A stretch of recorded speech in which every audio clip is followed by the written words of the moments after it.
को पाने की सच्ची इच्छा नहीं है। सच्ची मानिए, इसीलिए अन्य इच्छाएं तुम्हारे हृदय में क्लेश पहुंचा रही हैं। जो केवल सच्ची इच्छा प्रकट हो जाए तो बहुत जल्दी हृदय निर्मल हो जाए। पर सच्ची इच्छा का स्वरूप ऐसा है जैसे कई दिनों का प्यासा आदमी केवल जल चाहता है। सच्ची इच्छा का भजन बहुत शीघ्र हृदय को निर्मल कर देता है। विश्वास कर लो, 15 मिनट का भजन 24 घंटे के भजन से बढ़कर हो जाएगा। एक बार सदगुरुदेव भगवान ने भी कहा था कि प्रयासरत भजन अभ्यासी जब प्रेम रस भजन को प्राप्त होता है तो 5 मिनट में उसका इतना भजन हो जाता है, वो रोम रोम पुलकित, सामने युगल सरकार और निज मंत्र चल रहा। 5 मिनट ऐसी स्थिति, 24 घंटे का भजन। यहां कह रहे 15 मिनट का भजन सच्चाई से बिल्कुल डूब कर जुड़ करके, तो 24 घंटे का बाहरी अभ्यास उसके बराबर नहीं होगा। भजन की सच्चाई हो रही है तो इसकी पहचान है भजन करने वाले की उन्नति। जैसे भूखे मनुष्य को भोजन करने से क्षुधा निवृत्ति होती है, तुष्टि होती है, पुष्टि होती है, ऐसे सच्चाई से भजन करने वाले को स्वाभाविक संसार से वैराग्य और स्वरूप का ज्ञान अपने आप स्फुरित होने लगता है। नहीं, मैं शरीर नहीं हूं, ये सब मांगे मन इंद्रिय प्राणों की, शरीर की नहीं, वो अपने आप स्फुरित होने लगता है और प्रियालाल के चरणों में प्रेम अपने आप होने लगता है। सच्चाई के भजन से, लगन पूर्वक भजन से। जब कभी तुम्हारा मन बुरे काम के लिए तैयार हो जाए, तुम नहीं रोक पा रहे हो, तो उसे फुसला के टाल दो। 1 घंटा, बस 1 घंटा का समय दो हमें, 1 घंटे के बाद हम आपका कहा मान लेंगे, और उस 1 घंटे में नाम कीर्तन शुरू कर दो। वो शांत हो जाएगा, विचार बदल जाएंगे। बुरे काम का संकल्प करने वाले मन का तत्काल साथ मत दीजिए। उस समय उसको फुसलाइए, उस समय उसको अगर डांट के रुकता है तो डांट के नहीं, फुसला के। कल ऐसा 1 घंटे बाद, और उस समय तुरंत प्रबल साधन में लग जाइए। उस समय प्रबल साधन है, आंख मूंदो, प्रभु के सामने बैठ जाओ भावना कर, और नाम कीर्तन शुरू कर दो।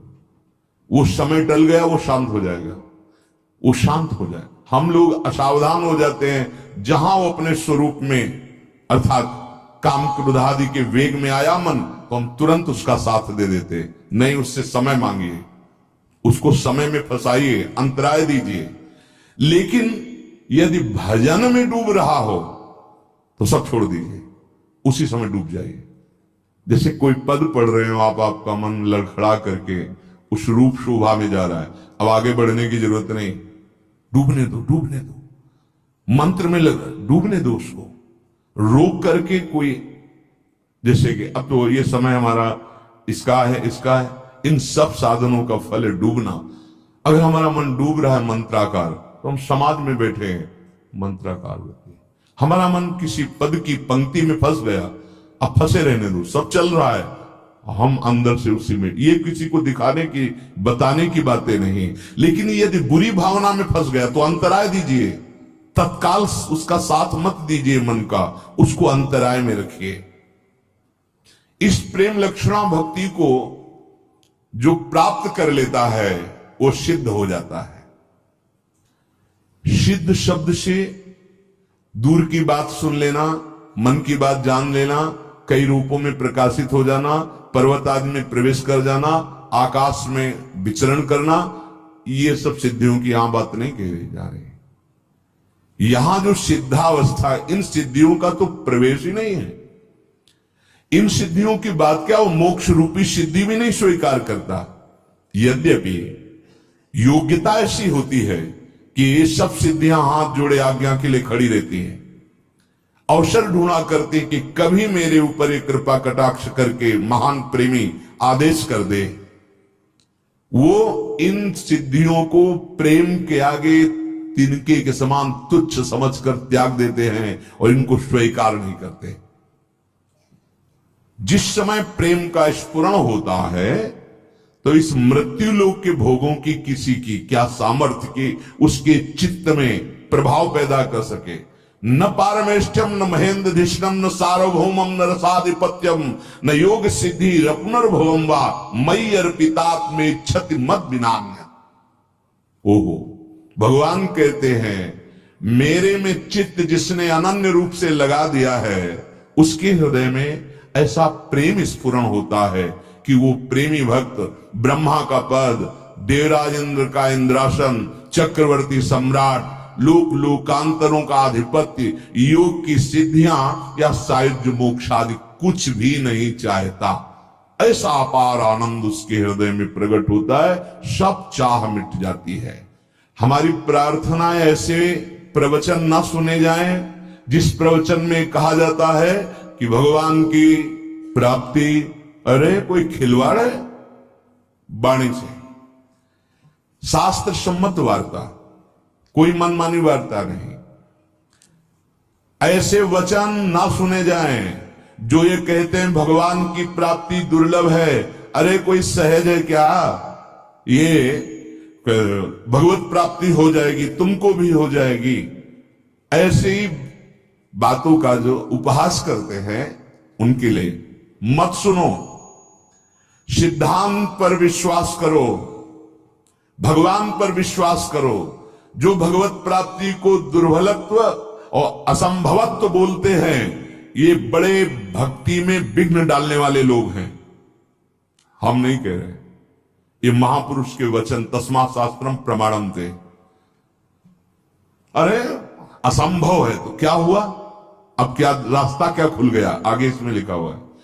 वो सोचता है भगवत प्राप्ति तो असंभव है ही, पाप नाशक भगवान का नाम है, तो जितना बनेगा हम 2-4-10 माला नाम जप करेंगे, भगवान तो मिलना नहीं क्योंकि असंभव है, भगवत प्राप्ति दुर्लभ है। ये बड़े भारी विघ्न है। ऐसे विघ्न के वचन कभी भी भगवत मार्ग के उपासक को कानों से नहीं सुनना चाहिए, क्योंकि अनुभूति तो उनको है नहीं, विषय छोड़ सकते नहीं। रुपया, मान, सम्मान, लोक इसको सत्य मान रहे हैं तो दुर्लभ तो है ही उनके लिए। अरे भगवत प्राप्ति जैसा सहज त्रिभुवन में कुछ नहीं है। सोचा रसगुल्ला आ जाए, चाह करो रसगुल्ला के भला भी आ जाए, हमें बताना, उसके लिए प्रयास करना पड़ेगा। और सच्ची कहता हूं हृदय से रो के अगर चाह कर दो तो अभी दर्शन मिल जाए, अभी बस अन्य चाहे हट जाएं। इसी के लिए तो प्रयासरत है, इसी के लिए तो अनन्य चिंतन की नाना प्रकार की जो साधन संपत्ति फेंकी जा रही है। लो, कथा, वार्ता, सत्संग, सेवा, नाम जप, नाम कीर्तन, मंत्र चिंतन, इन किन प्रकारेण अभ्यास के द्वारा चित्त वृत्ति केवल प्रभु में लगा दो। वो श्री कृष्ण को तुम्हारा मन चाहिए, वो कह रहे हैं मन मना भो मत भक्तो माध्याधि माम नमस्कुर। भाई यदि हमारी बात समझ में आ रही हो तो इस मन से प्रभु का चिंतन, प्रभु का नाम, प्रभु का रूप, इससे बड़ा कोई डोनेशन नहीं। सबके उदर भरण पोषण के लिए विश्वंभर भगवान, सब जहां तुम्हारी दृष्टि भी नहीं पहुंच रही वहां भी भोजन पहुंच रहा है, वहां भी उनके प्राणों का पोषण हो रहा है। हां, कर्म के अनुसार, कर्म के अनुसार, लेकिन सबका जीवन भरण पोषण भगवान कर रहा है। इसीलिए उनका नाम विश्वंभर है। वो तुमसे अन्न नहीं मांग रहे, वो तुमसे धन नहीं मांग रहे, वो कह रहे मय्येव मनाधत्स्व मयि बुद्धिम निवेश है। नहीं नहीं, तुम धन से या किसी दान से तुम भगवान को खरीद नहीं सकते। एक, केवल एक है, मन दे दो। आप सब कुछ दे सकते हैं, मन नहीं दे सकते, क्योंकि इसी से तुम भोग भोगते हो, इसी मन की प्रेरणा से तुम संसार में विचर रहे हो, इसीलिए नहीं अनुभव कर पा रहे हो। कहते हो भगवत प्राप्ति कोई बात है क्या? अरे भगवत प्राप्ति कोई बात ही नहीं है। अगर शुद्ध बोध की बात कहें तो किसको किससे कब प्राप्त करना है, वही है, वही था, वही रहेगा। उसके सिवा मत्ता परतर्म नान्यत किंचित धनंजय।